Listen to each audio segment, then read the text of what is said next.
This is why Katabasis works. This is the first in a brand new series that I'm starting, looking at why a book works. Instead of my usual 3 key takeaways, we're just looking at one factor in these videos, so it's going to be quicker, hopefully more effective, and allow you to learn more while you're scrolling about what makes writing good. Let's get into it. So the one thing I picked out about why Katabasis works, when you have a sequence set up from the beginning, it's a really good idea to break the sequence instead of following the intended and expected rhythm. So in this book, they obviously go into hell, and there, of course, are different layers and levels to hell.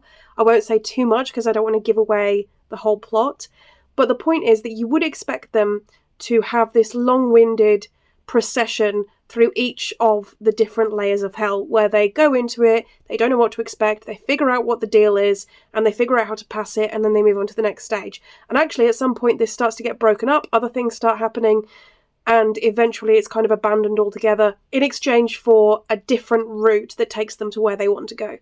And the reason that you want to break this up is because after a while, even the most interesting formula can start to feel stale and repetitive. So I think the best example of this in another series would be The Hunger Games. So in the actual The Hunger Games book, we have this setup which is created and shown to us as a whole set piece. You have the Hunger Games. This is how they work. This is the formula. This is the process.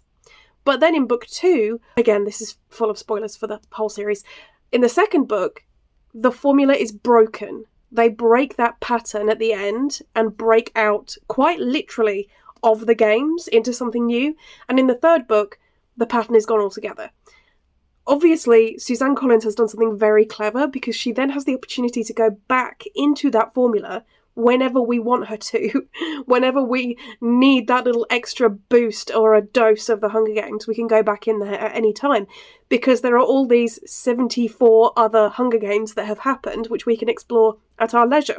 But for the actual original series, which was so effective, she broke the formula instead of continuing to give us the expected course of events. So that's a really important lesson about successful books. Break the formula before it gets stale, and your readers will be along for a lot more of the journey with you.